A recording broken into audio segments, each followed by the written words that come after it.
Greetings, everybody. I am Lavelle Means. I'm not Colin, sorry to say. He is away on vacation this week and couldn't make this evening meeting. We have one more person joining in. So Kelly and I are tag teaming on this community forum meeting. And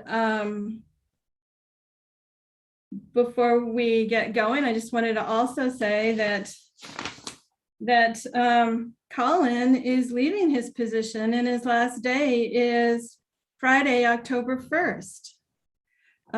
He's been an amazing voice for neighborhoods and engagement.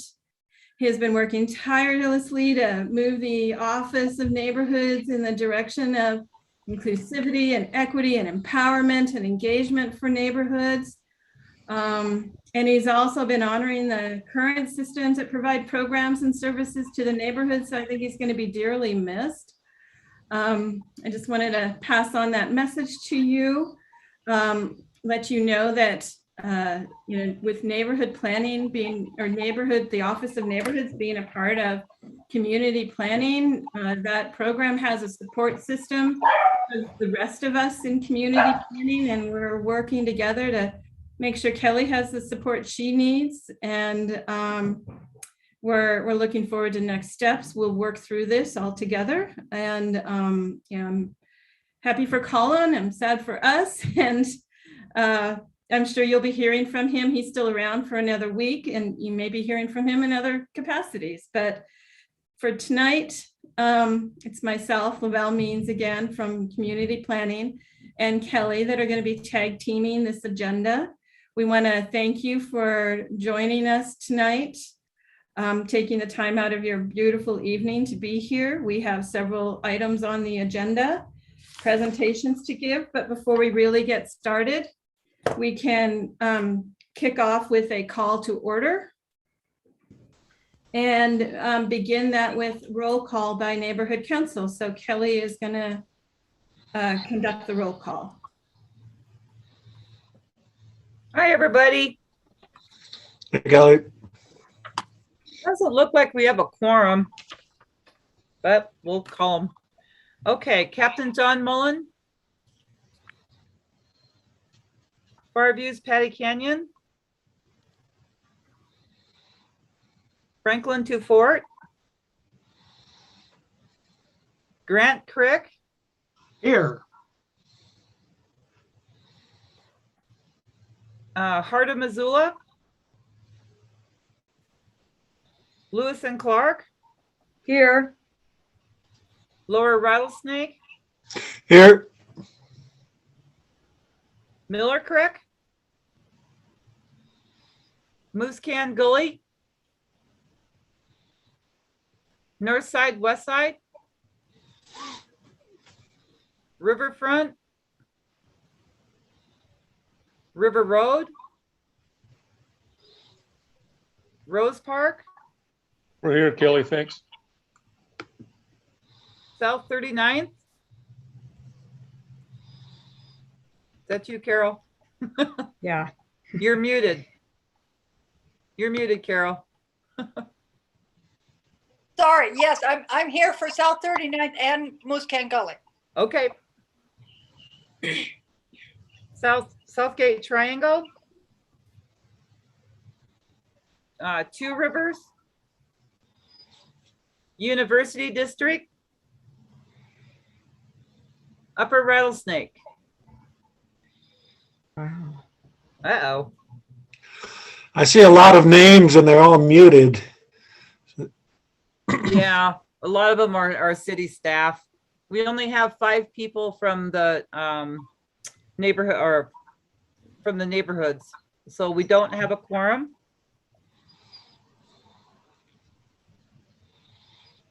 Dang it. Carol, I'm sorry, Kelly, you have a participant that is Ron Scholl. Is that another neighborhood person with the current neighborhood you already called, or? Ron, I am not. No, he's MCAT. Ron, hi. Yeah. Thank you. Good to see you.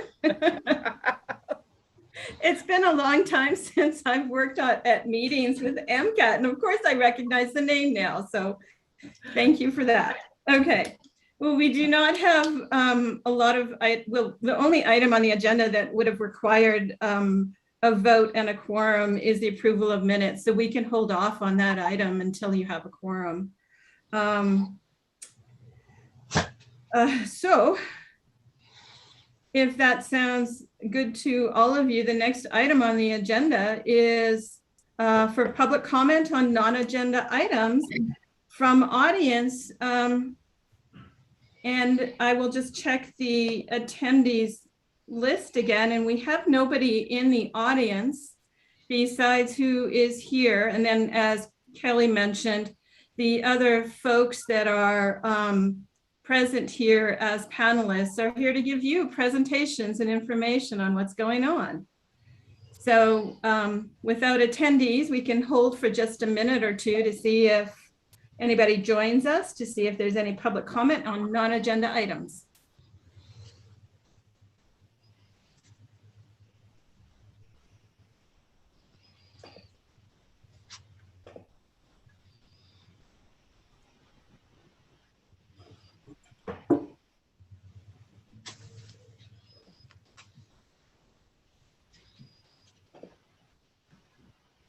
Well, seeing that nobody else has joined us, we can move forward onto the presentations that you have tonight. The first presentation is from the administrator of the Affordable Housing Trust Fund, and that is Emily Harris Shears. And Emily is here as a panelist already, so she's popping on, and take it away, Emily. Thank you. Hi, can you hear me okay? Yes. Great. Hi, I'm Emily Harris Shears, use she, her pronouns. And thanks, Laval, for introducing me. And thanks so much for having me. I have a presentation, so I'm going to share my, can I please have permission to share my screen? It says I've been disabled to do that. What was your title again? I'm the Affordable Housing Trust Fund Administrator. Thanks. Sure. There we go. I think that's not it. I see it. Well, that's not what I want you to see. Oh. I mean, that was fine. just not what I wanted. That's not the presentation. It's been a long day. I don't know if anyone else feels that way, but it's been one for me. And a long week. Yeah, it has. Well, I'm really delighted to be here. Colin and I have been talking about when I got to come to the community forum for a while, and it just happened that there was space in the agenda for me to come tonight. So I'm really delighted to be here. And I'm going to provide an overview of the Affordable Housing Trust Fund. And I gave a little time to talk about how I think it could interact with neighborhood council and just some ideas and hopefully some time for discussion too. Start with just some high level overview and then move in a little bit to more specificity. So I'm assuming that this might be some overview for others and maybe new information for others on the call. So thanks for your patience for those who've heard this before. And I know for city staff, it's definitely information you've heard before. So I'm going to start with how we got here. So in 2019, the city of Missoula adopted a comprehensive housing policy called A Place to Call Home. And A Place to Call Home really organized our plan and policy into 4 kind of strategies, which are to track and analyze progress for continuous improvement, to align and leverage existing funding resources to support housing, which included establishing an affordable housing trust fund and supporting new financing tools, to reduce barriers to promote access to affordable homes, and then to partner and to create and preserve affordable homes. And the Affordable Housing Trust Fund is not only a named strategy in A Place to Call Home, but it also supports the strategies of the other 4 components as well. And so it really was a smart step to be kind of one of the primary or a really smart place to start in the Place to Call Home strategy to establish the Affordable Housing Trust Fund first. And so in July of 2020, the Affordable Housing Trust Fund was adopted by ordinance. And the ordinance outlines the purpose and establishment, how the Affordable Housing Trust Fund can be used, how it will be administered, and then the Affordable Housing Oversight Committee. I'm going to go through the details of all of these pieces as well. And then I just wanted to note that in May of 2021, an amendment to the original ordinance was made to amend the committee structure. And ultimately, those were administrative amendments, things that we learned during the adoption process, like that the language in the ordinance precluded the alternates from voting, but really we needed those alternates to be able to vote in the absence of the regular members, things like that, that we changed by amendment. So just wanted to highlight that we have already made an amendment to our ordinance. So there are several allowable revenue sources for the Affordable Housing Trust Fund. A primary one is that by the I just lost the word. Resolution, the funding resolution.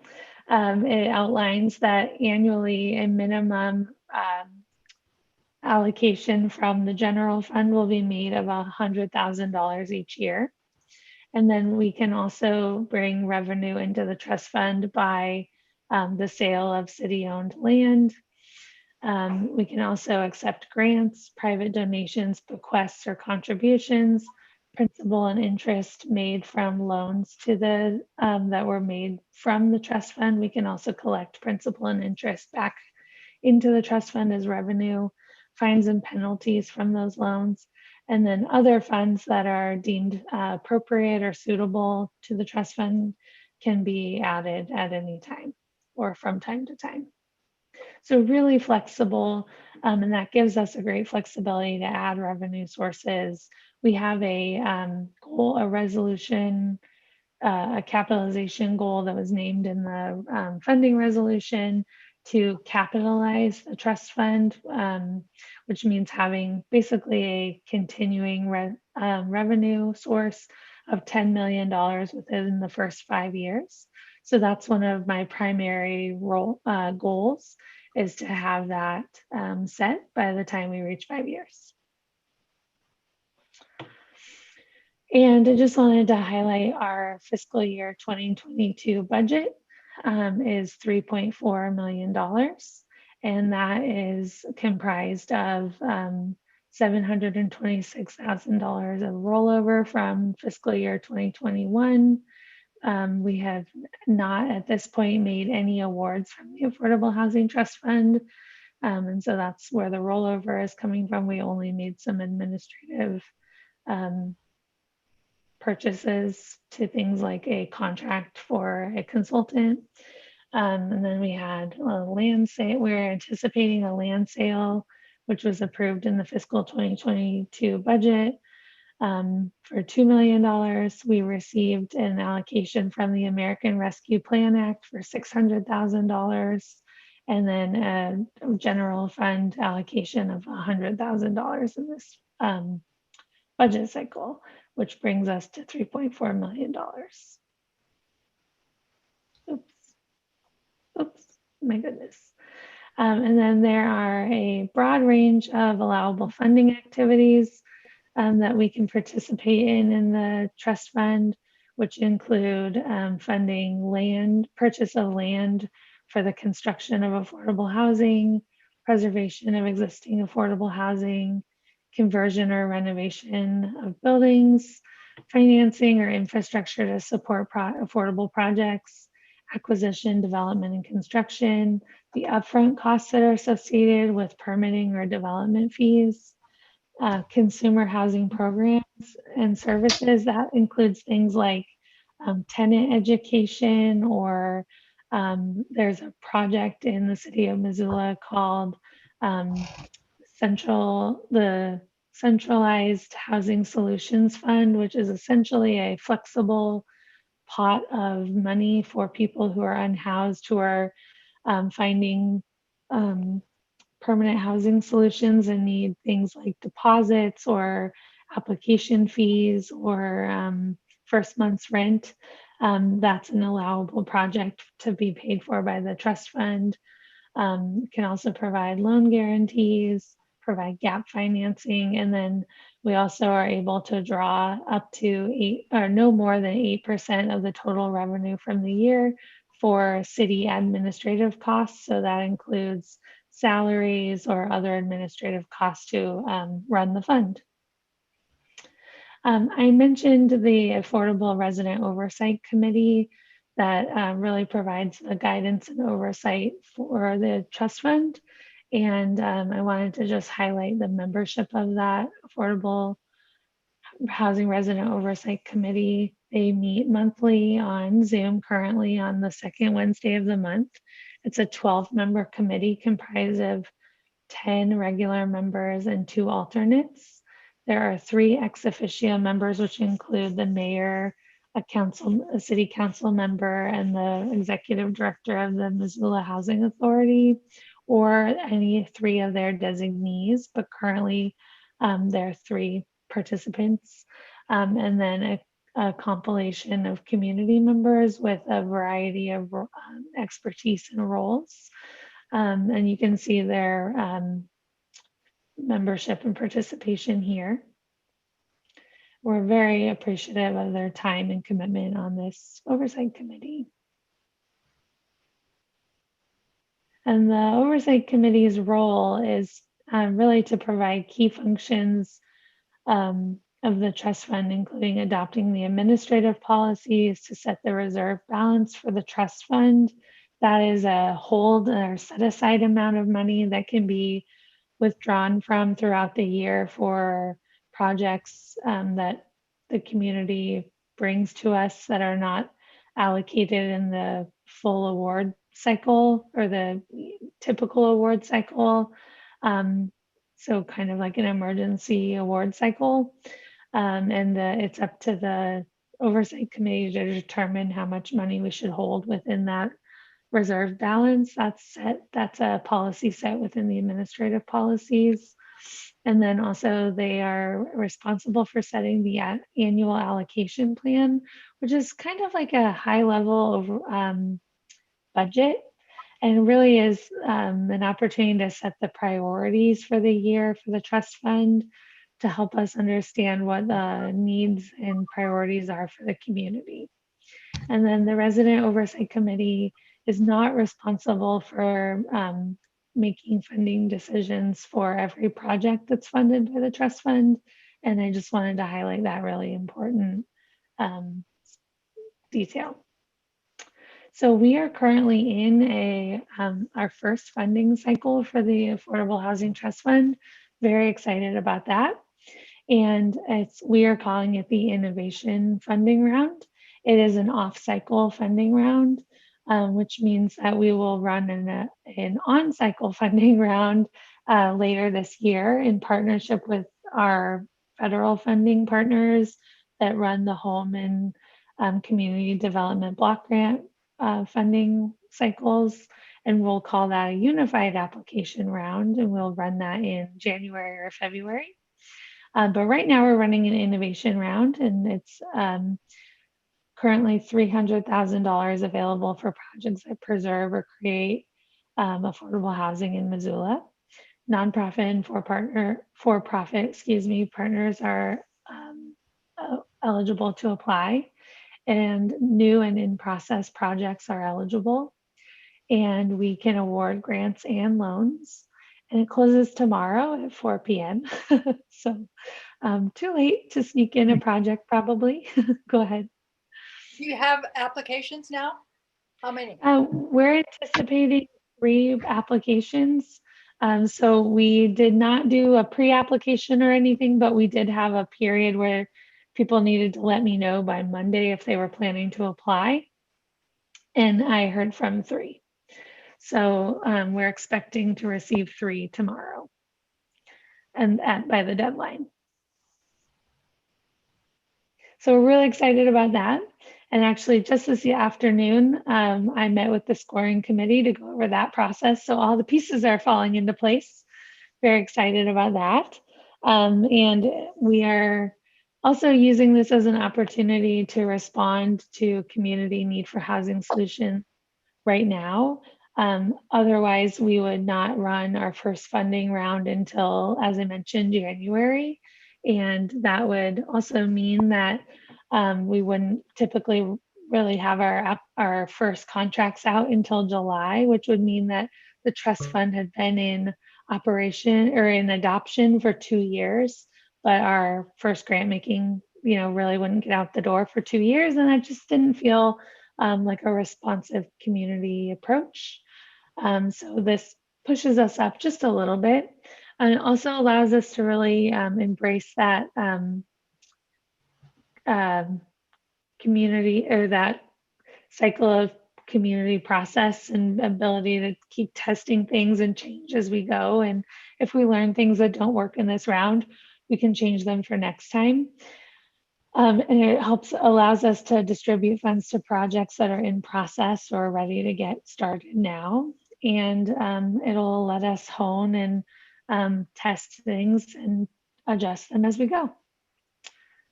And so I just want to highlight a few things that are in the,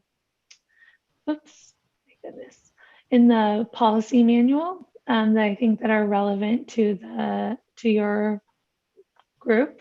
So we highlighted an expectation that there's alignment with city plans and priorities, neighborhood engagement, which I'll talk a little bit about, displacement, relocation protection and assistance, and a source of income discrimination protection. There are many policies, well, all of the policies and procedures in the manual are important, but these are policies and policies and procedures, in my perspective, that both protect and elevate the rights of residents and neighbors, and that I'm really proud of. So I just wanted to highlight these. So just wanted to name that we of course, want our projects to align to other policies and plans in the city that support and align to the goals of the Affordable Housing Trust Fund. And we don't want the Affordable Housing Trust Fund to be working in conflict or in opposition to things that are going on in the city. So of course, we want alignment to the growth policy, to our Missoula Development Guide, to the City of Missoula Strategic Plan, to Reaching Home, to our climate action goals, and then some of our code, to all of our code as well. So we highlighted those, and we have an expectation in our application and in our policy manual that our applicants are speaking to those when they apply as well.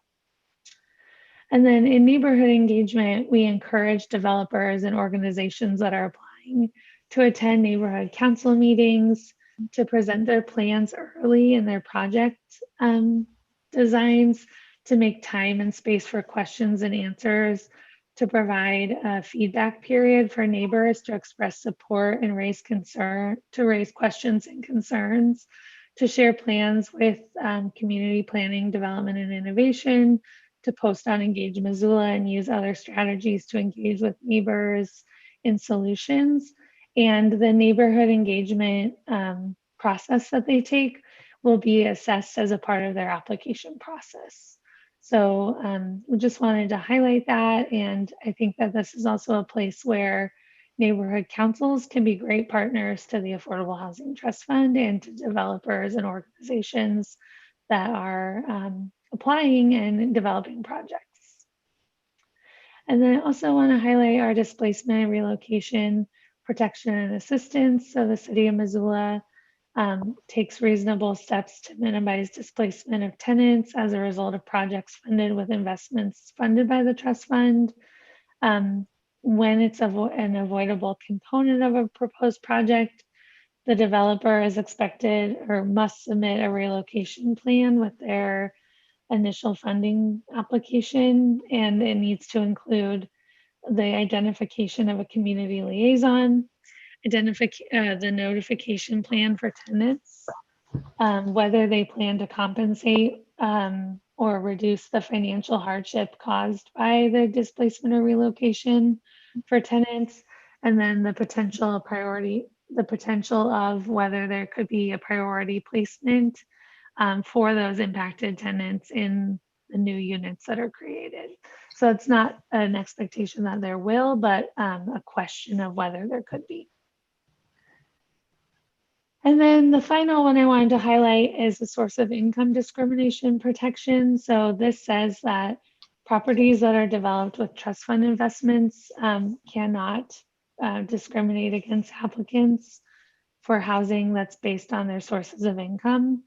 So this means that if a developer uses trust fund dollars to develop a housing property, they are not able to then later say with that in that property, tenants can't have Section 8 or a housing choice voucher, or have a third party supporting payment of their rent, or you have informal sources of income as a source to pay for their rent.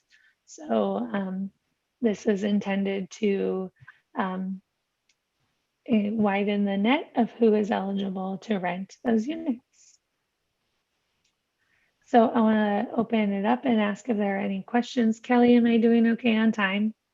You know, we started a little past, so I just want to be mindful of what else you have on the agenda. Yeah, you're doing okay. You can do some questions if you'd like. Okay, thanks.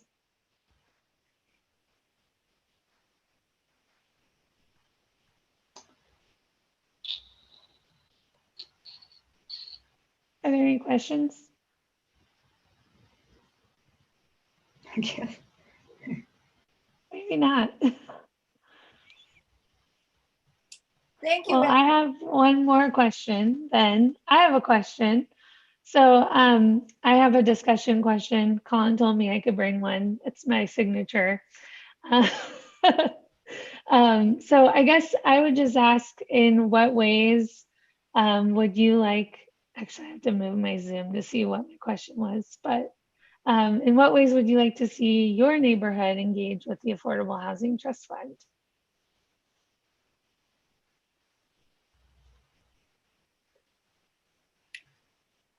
Well, I can respond to that in one way. I think anytime that there is a plan for affordable housing activity in our neighborhood, it would be extremely good to have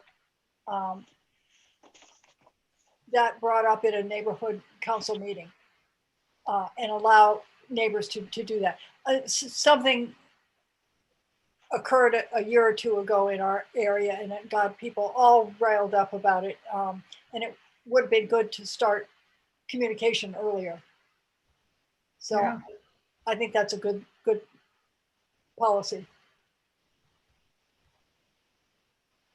Thank you.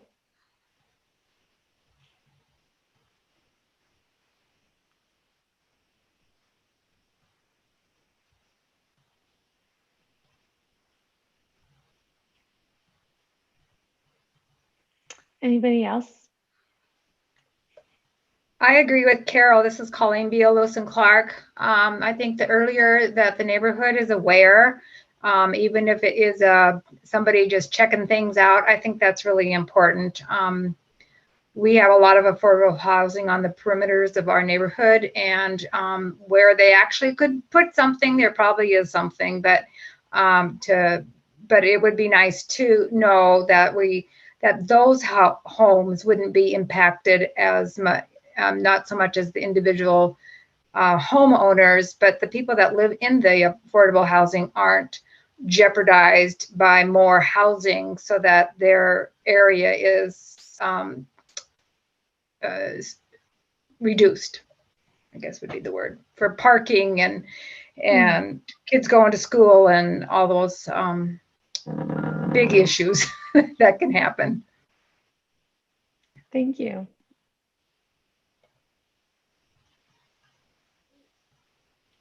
So it sounds like there's an appetite for more engagement and more conversation Yes. earlier in the At process. an early stage where Mhm. input might even be listened to. Yeah. Thank you. I wanted to share, I always forget to do this too. I wanted to share in my intro, I always want to say like where I live too. I live in Miller Creek and I never get to say where I live. A neighborhood meeting is the perfect place to do it. But no one's here from Miller Creek, so it doesn't matter.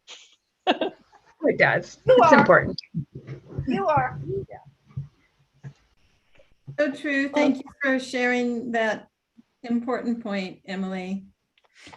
We're all from a place, a neighborhood, and it's good to relate. Yes, well, thank you so much for including me. And I really enjoy being in this space. So thank you. And I hope there's chances to come back. Absolutely. Thank As your program progresses, it would be great to hear about it through the community forum again. So thank you for joining us. Thank you. Great.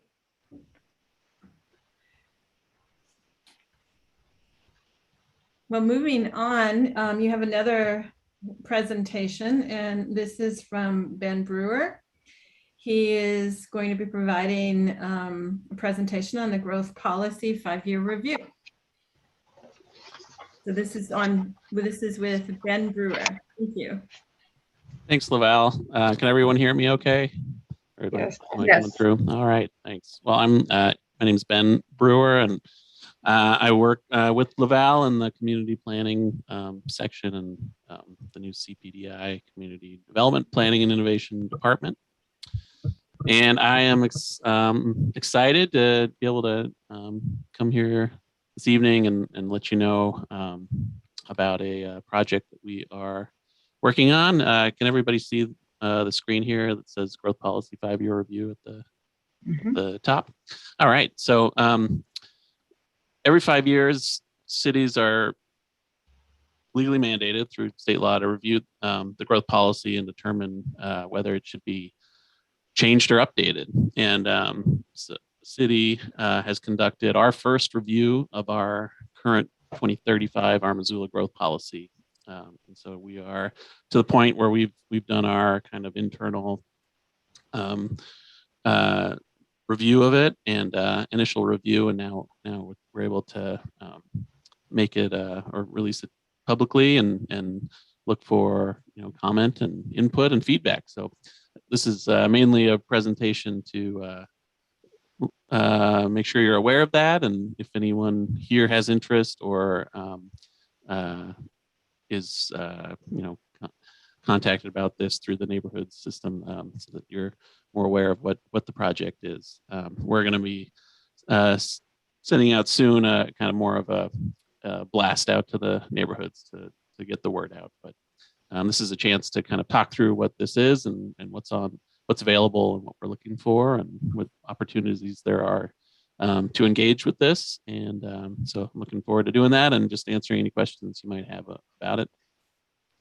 The growth, as you may know, the growth policy is a foundational policy that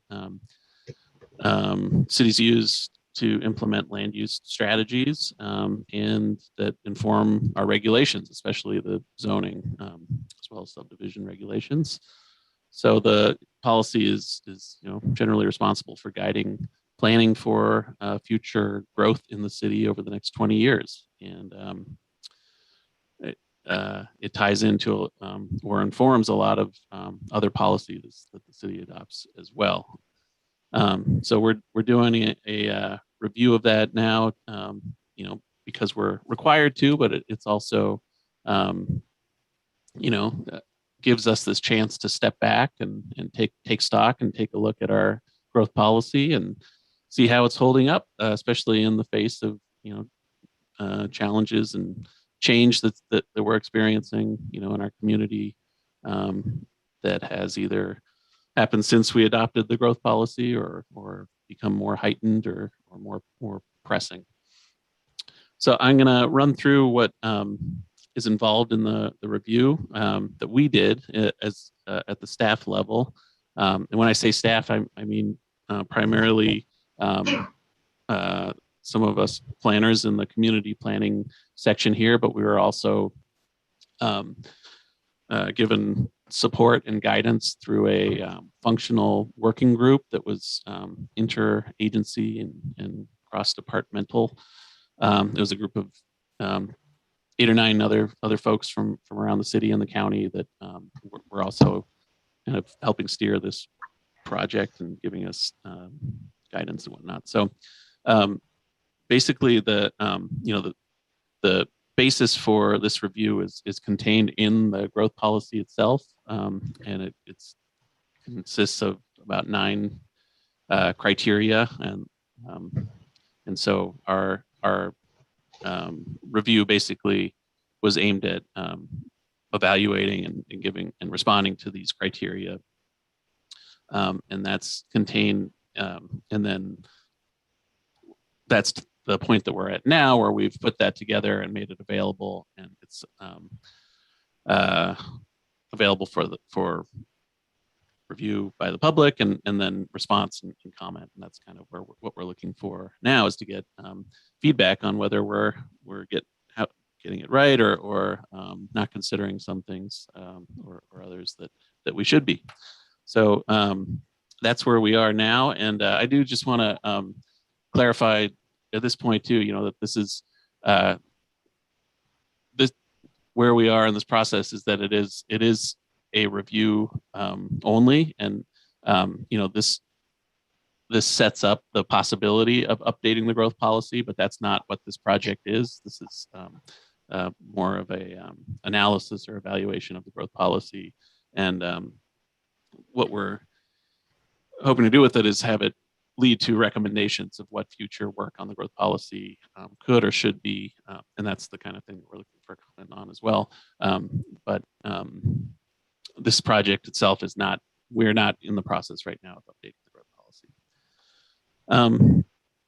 So what the review has led to so far are basically a review report, and that's the body of or the bulk of the review, which responds to those criteria. And then we've also provided a series of supplemental materials that are basically appendices to the report. That includes our list of recommendations for potential changes to the growth policy, as well as a compiled list of the policies and plans and whatnot that have been adopted by the city since the growth policy was first created. We have an update of our how our growth policy actions have been implemented over the last 5 years, and then a few other appendices that kind of tie into the report. And so what I'm doing here on the screen is I'm running through our Engage Missoula page for this project, and so that's kind of our landing site for this, and it's meant to provide a rundown and a description of why we're doing the project, what it is, and then on the right-hand side here, it provides access to the materials. So all the review materials that I was just describing are provided here to be linked to, and they can open them up from the site. Again, that's the review report and then associated appendices. And then it provides a rundown of the process for the life cycle for this process. We're currently in the public comment and input phase, and then where this is headed are public meetings and presentations to planning board and the land use and planning committee of city council. And as we pass or once we've gone through the planning board meeting, that's when we'll take the as we head for the final kind of presentation on this to city council, we'll have compiled the public comments that we get during this part of this process and include that with what we present to council and what's included with the report.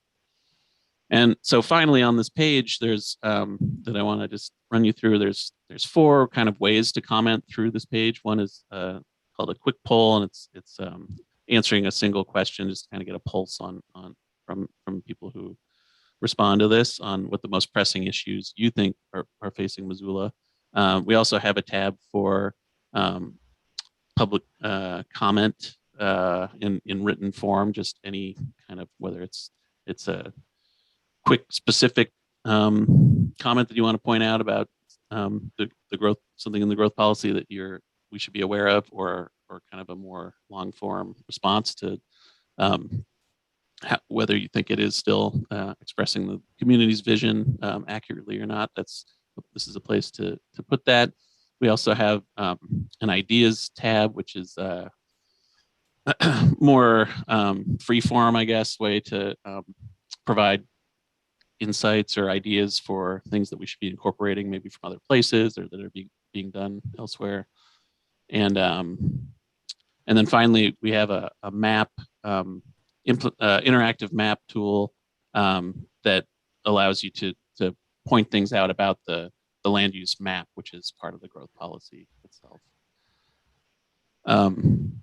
So those are the main things I wanted to run through. I apologize that this isn't kind of as put together as a presentation as Emily had, but I'm here really to kind of draw attention to this page and the materials that are on it and this process, and happy to answer any questions you might have.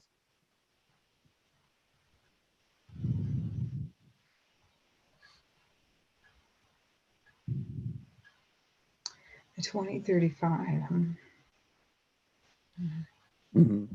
And also at the bottom of this page as well, there are links to, we have a web page on the city website that is all about the growth policy, and there are links to that too. The growth policy document itself, which I'm happy to walk through with you how it's set up, if that would be helpful. But then also the land use map is part of that, which is generally the way that that the growth policy works with zoning is that in Montana, if you have zoning, it needs to be based on the growth policy. So anywhere that has zoning, first you need to adopt a growth policy, and then the growth policy informs, how you decide how it what is implemented on the ground, and that's done through zoning and zoning tools. Okay.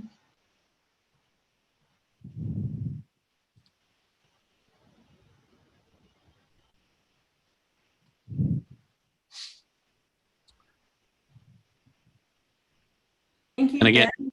thank you. And again, yep, this is going to go out up to the neighborhoods and the lists we have to get out to the neighborhoods. So, this also might be something that you hear more about through those channels. And so if you do, this is what it is and where to find things. And are you looking for comments in the next few weeks? Like what's your preference and desirability on getting some feedback into those comment tabs and stuff? Yeah, great question. So we have 2 key dates here that we're headed towards. The first is our presentation on this to planning board, and that's October 5th. And so comments that we receive ahead of that meeting will be included with what we present to planning board. And then, we haven't set a specific date yet for our kind of final presentation on this to city council, but what we're aiming for is probably late October. And so when we have that information, this page will be updated with it, and the comment deadline will be accordingly. And of course, you can comment directly at those meetings as well if you want to Sure. address your comments to either of those public bodies. All right. Thank you, Ben. Thank you. Yes, that was Thanks, Ben. informative. Thank you. Thanks.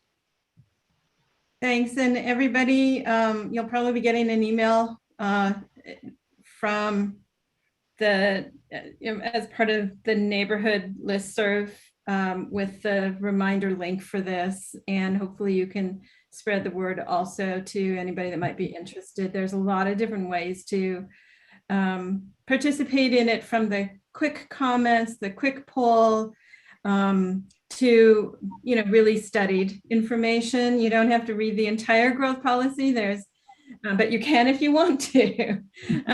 There's a review report that is a summary already that's in place, and that's not even that long. So check it out and spread the word if you can. Thank you. Okay. Thank you, Ben. Thank you. Ben is on the hook for one more item on the agenda because he's a busy guy. But this is also why you have so many other panelists here to provide some information. Our next item is an update on a project that they're working on that is related to recreational marijuana and some potential changes to our zoning code. And Ben is listed as providing that update, but you have Cassie Trippard, Spencer Stark, and Madsen Matthias that are going to be tag teaming, I think, on giving you some background. And again, starting at a beginning point of a project that you might want to look for in the future or spread the word. Yeah, and I'll start things off, but definitely want to draw Cassie, Spencer, and Madsen into this from the get-go. This is a kind of a project that is moving pretty fast because we are looking to get our local land use regulations prepped and ready to go in time for when the state bill on recreational marijuana goes into effect, which was at the beginning of 2022. And so we have kind of a team approach to putting this together, and our planners in CPDI have been working really diligently on this and putting in a lot of time, getting research put together and strategizing and getting an approach to how, what we think the issues are that are going to affect us at the local level that we want to have our heads around and approach to, and are thinking through that and looking to put together a response. So I'm going to pass it over to Spencer, I think, and he's going to talk through what's been put together for that.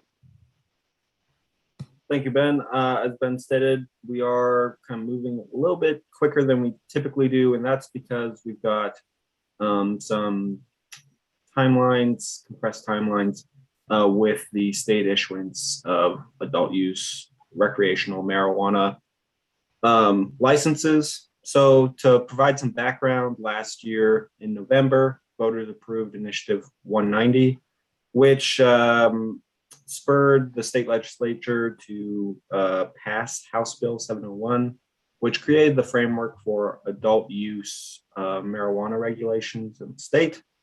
As part of that legislation, the state set a timeline or a deadline for the Department of Revenue to issue licensing rules, and those will be issued next week.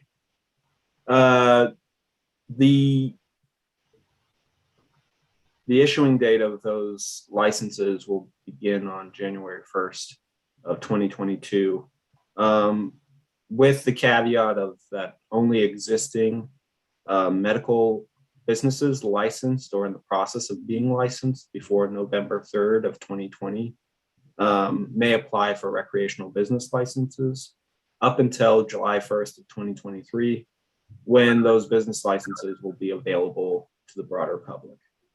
So in order to, when we were putting together or examining some of the impacts that we thought may be coming down the pike as far as land use regulations are concerned, that January 1st date is quickly approaching, especially when we consider all the administrative processes that are required to draft and present an ordinance. Currently, there are approximately 70 businesses, medical marijuana businesses within the municipal boundaries. Around 50 of those are dispensaries. The remaining 20 are divided between cultivators and manufacturers, as well as a testing facility in the city. Cassie is a planning supervisor, and she will present on some of the guiding documents that we referenced to draft these recommendations. Yeah, hello. So after researching the land use impacts of marijuana related uses, staff were able to categorize these impacts into sort of three main concerns that we could mitigate through zoning code.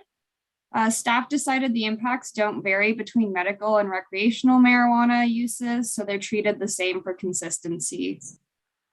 Staff evaluated known marijuana land use impacts on public health and safety.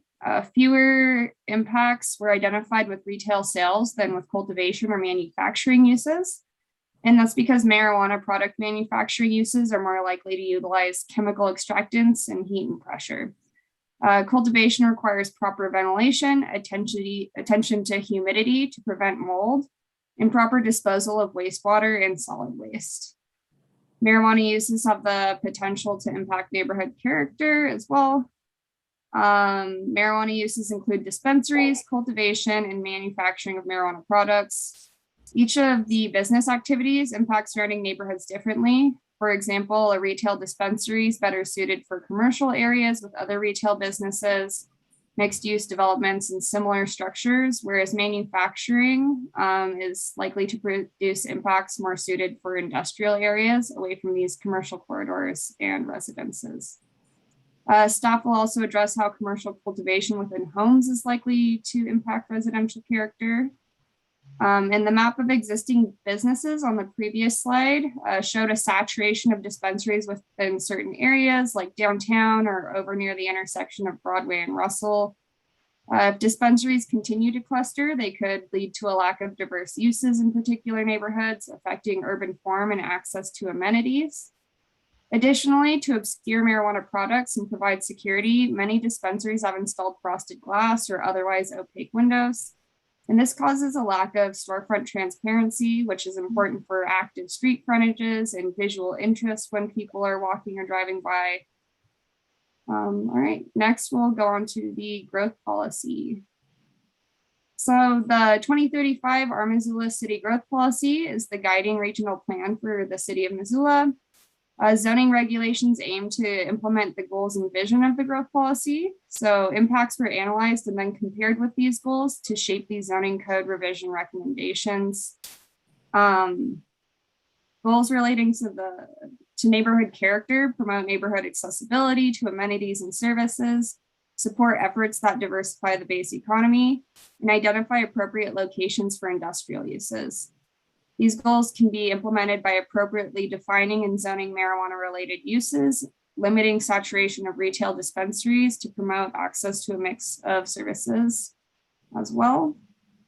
The growth policy aims to maintain the unique identity of downtown Missoula while maintaining quality development.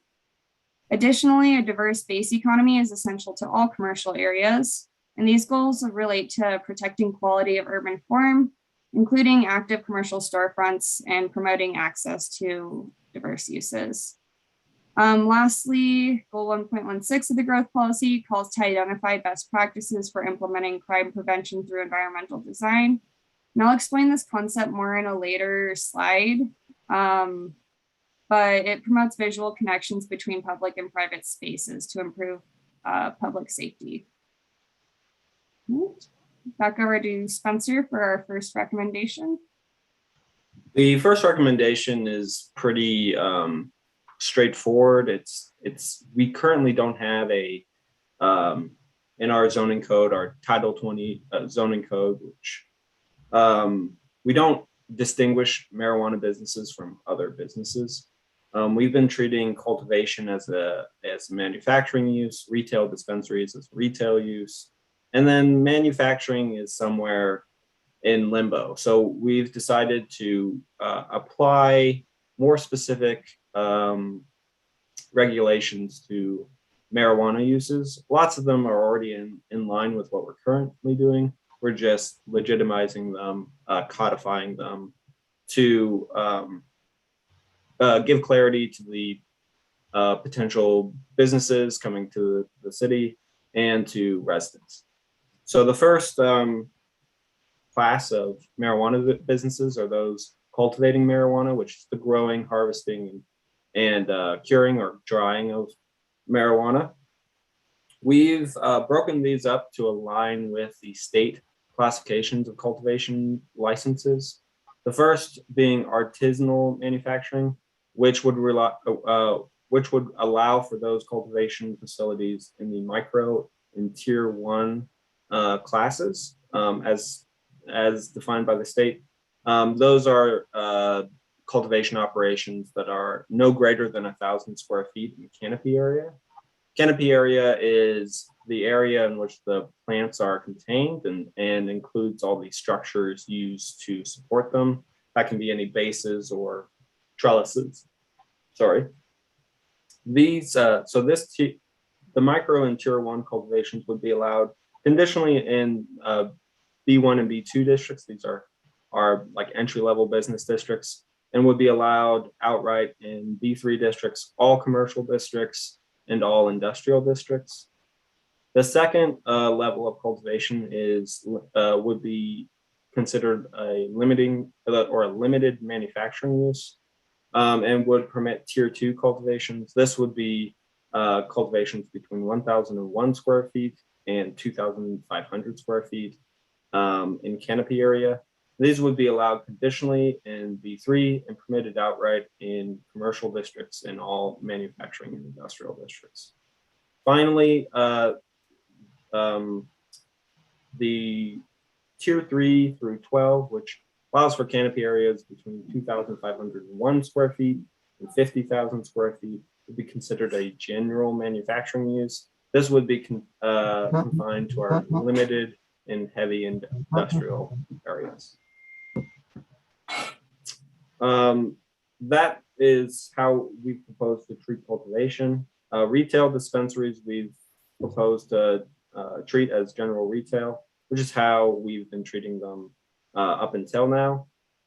Those would be allowed in all business districts, commercial districts, and industrial districts.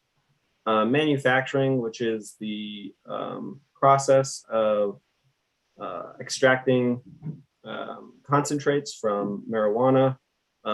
As Cassie mentioned, these can incorporate the use of solvents under pressure and sometimes heat. We've decided to classify this as a general manufacturing use and would limit it to our heavy industrial and limited industrial areas. The remaining uses outlined in the state code, we believe the definitions and use classes that we currently have in Title 20 are suitable. These include the transportation use, which is which we'll define as freight, wholesaling, and warehousing. This use is allowed in commercial districts and all industrial districts. And then there's a testing license, which the state mandates that product be tested for like safety and intensity. And this would be a research services, which is commercial laboratories, and would be allowed in B2 and B3 districts, all commercial districts, and all industrial districts. We've prepared some. Cassie will go over the next recommendation, which has to do with home occupation. Yeah, so staff recommend prohibiting commercial marijuana cultivation as a home occupation. And to clarify, this doesn't include cultivation for personal use permitted by state law. This is for someone who's trying to grow marijuana in their house and then sell it commercially. A home occupation is when a person gets a business license to operate their business out of the residence they live in. And because these are residential homes, the business must be accessory or subordinate to the use of the structure as a residence per zoning code. In Title 20 zoning code regulates home occupations.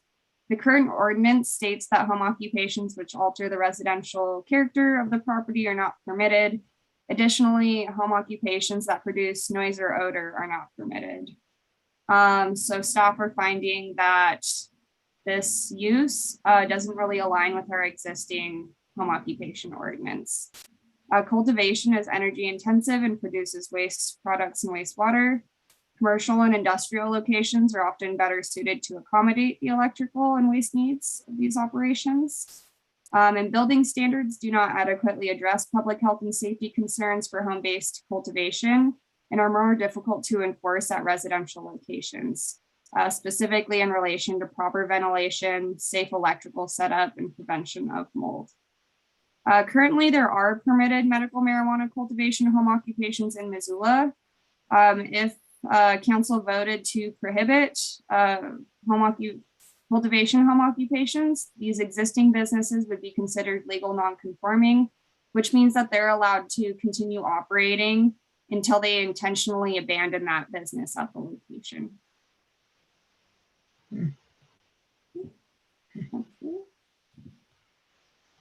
The third recommendation that we are proposing relates to preserving a diverse mix of uses in our commercial and business areas, specifically to prevent the overconcentration of dispensaries in any given area. We're proposing a 500-foot buffer, a 500-foot buffer or distance between dispensaries. This would be applied currently from the as a radius to the property boundary, but this number may change. There are discussions on what may be appropriate to address the impact that we've identified while not being overburdensome to the business community. The 500-foot buffer would allow for existing dispensaries to continue operating, similar to how home occupations are being treated under the non-conforming legal non-conforming Title 20 sections of the zoning code, and would only apply to those businesses newly established. So this would be a buffer from one business to the other, so no retail dispensaries could be located within 500 feet of one another.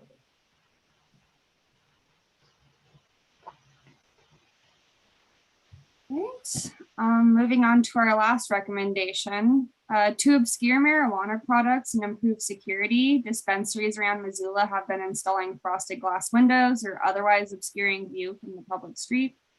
This damages the connection between the public street and private businesses along the street because it acts sort of like a blank wall. Active transparent storefronts provide visual interest for people walking by. Storefront displays are an important part of downtown Missoula's character and urban form. They are also promoted by city policies like design excellence. Crime prevention through environmental design is a report on best practices stating that when more people are able to see outside from inside a home or business and vice versa, overall safety is improved. The diagram shows how active building frontages with windows, balconies, and frequent entries allow for passive interaction between that building and the street. Essentially, people are less likely to commit crime when people inside of surrounding buildings can see out onto the street. It also helps more people to notice potential accidents on the street and call for help. And staff are concerned that as the number of dispensaries increases in Missoula, the connection between building frontages and public spaces will be diminished by opaque windows. Currently, we have a design excellence overlay that applies to downtown and our main commercial corridors in Missoula. This overlay has additional design requirements that only apply to those areas. Design excellence requires a certain percentage of windows on street-facing facades. And those windows are required to be at least 60% transparent to promote active frontages.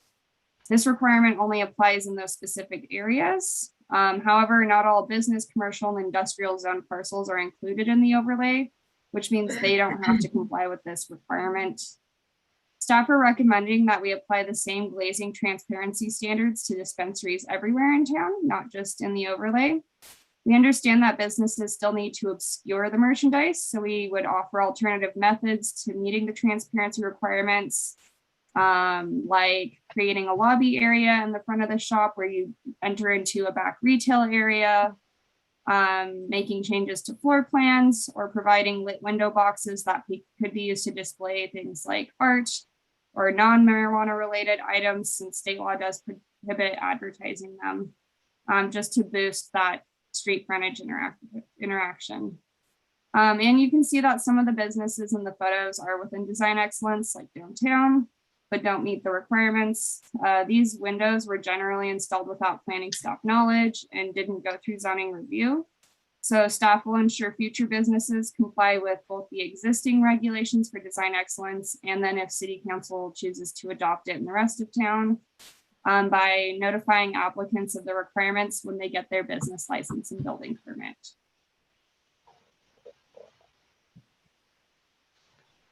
So last week we presented a white paper outlining what we presented tonight, and we're given the go-ahead to begin drafting an ordinance with the first reading of that ordinance on November 1st, and then a planning board hearing, public hearing on November 2nd, and the first public hearing on November 15th for the consideration of the ordinance, and finally November 29th for a final consideration. There are a few other open meetings available for comment that are not listed here, but those will be published on Engagement Tool.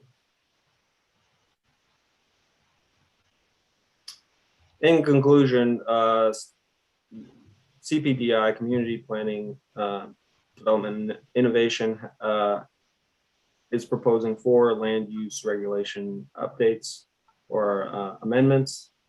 First is to align Title 20, the city zoning code, with state definitions, and to update the land use classifications to include marijuana uses.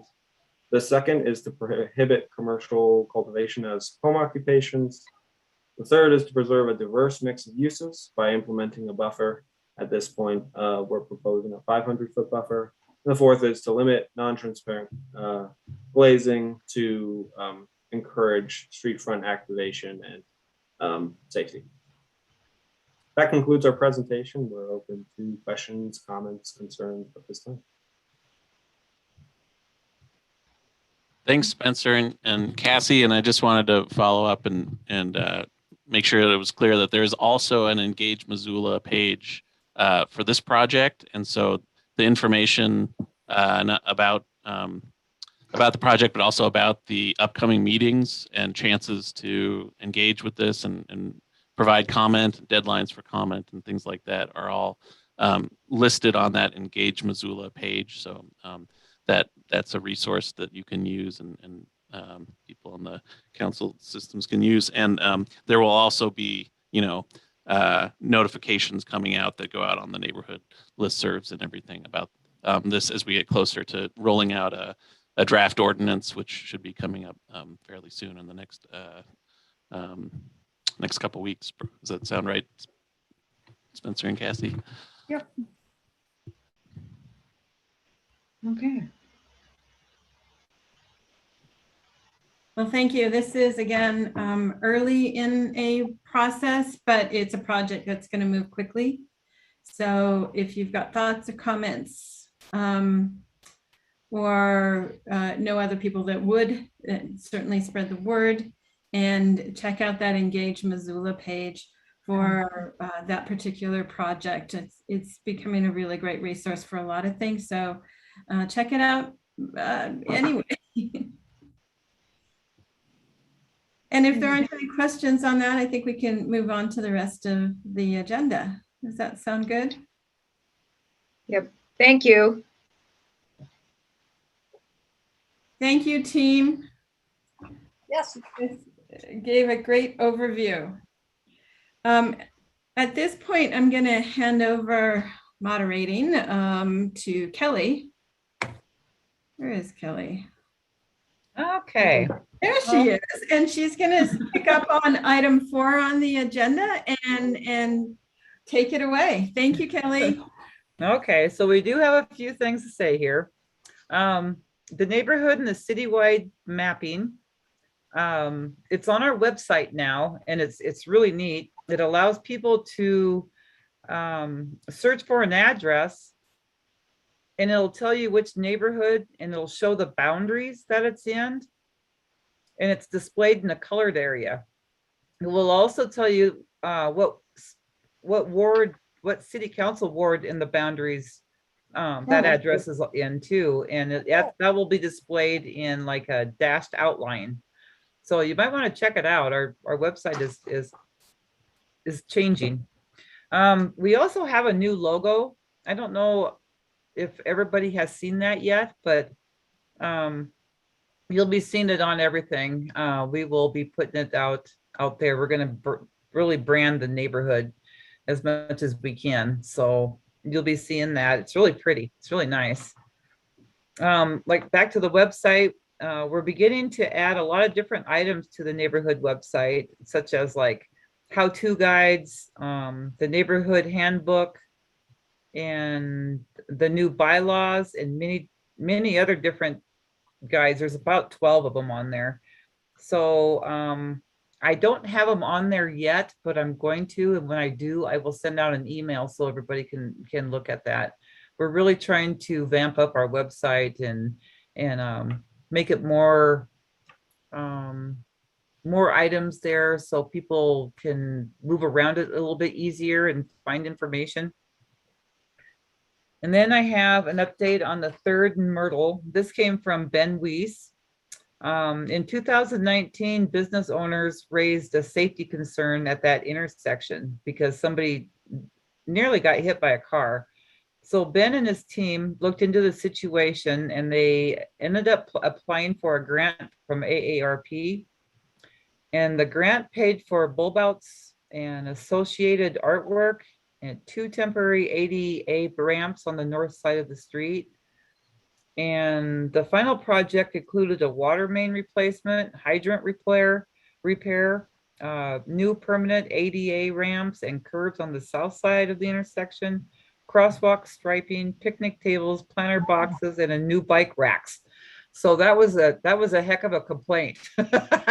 You know? Yes. You know? What was the intersection again?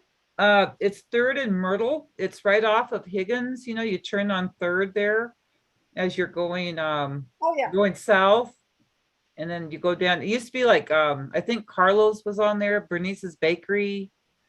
Yeah. You know what I'm talking about now? Yeah. Yeah. So the items were a combination of public works projects that they already had on their list. And so the grant donations came from a lot of the business owners too. They helped pay for the project. But the intersection is now safer. It's allowing better visibility. It's really attractive.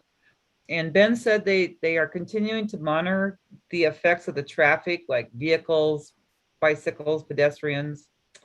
So if you want to know anything more about that, you can call Ben down there at the city. He'll be more than happy to discuss it with you. And let's see, we have a tree planting project. This year, the Parks and Rec has 20 boulevard trees that needed to be planted, and the north side was chosen to be the first neighborhood to be involved. There are 5 trees to choose from, and we distributed flyers, and so far we have about 10 to 11 people who has a boulevard area and has requested them. Each year, a different neighborhood will be chosen to have the opportunity to add more trees to their neighborhood boulevards. The project involves Garden City Florescape. They're digging the holes. Karen Sippy from Trees for Missoula, Marie Anderson from Parks and Rec, and of course, Colin and I from Missoula Neighborhoods. So, you know, so the tree thing is, they're donated from the Parks and Rec, so it's really a good thing.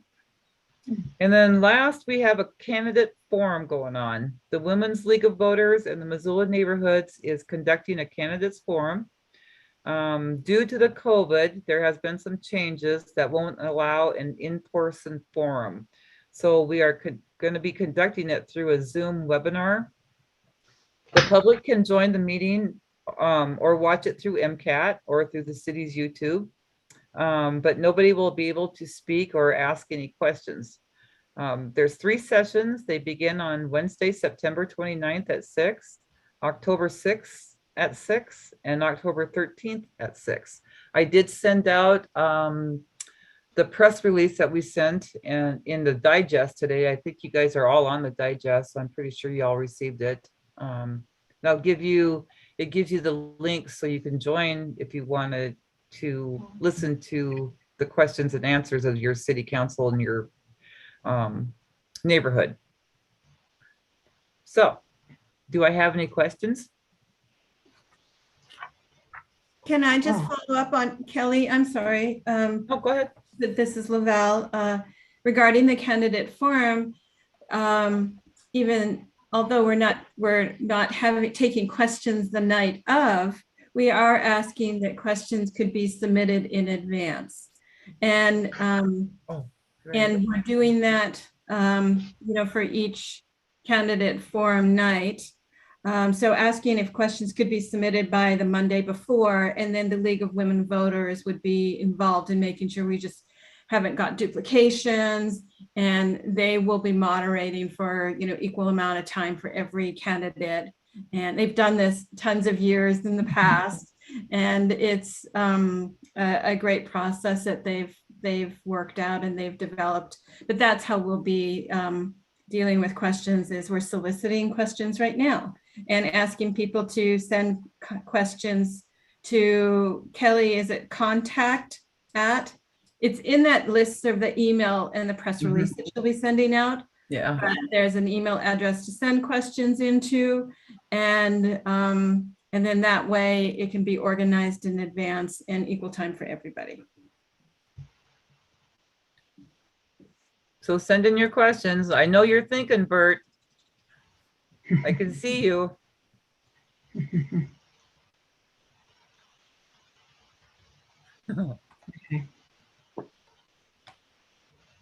Well, Amber Cheryl is not here tonight, so we don't have any neighborhood council report or a liaison report, I mean.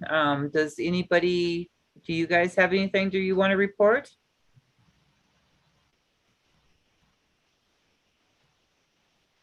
Not tonight.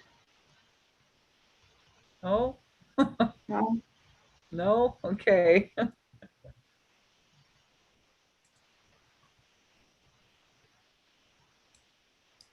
Well, I think that's all we have for our meeting tonight. Should we adjourn the meeting? I move we adjourn. What's I that? so moved. I move we adjourn. Okay. Thank you, Kelly. All right. Thank you. Thank you. Thank you, Laval.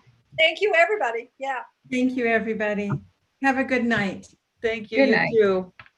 Bye. Thank you.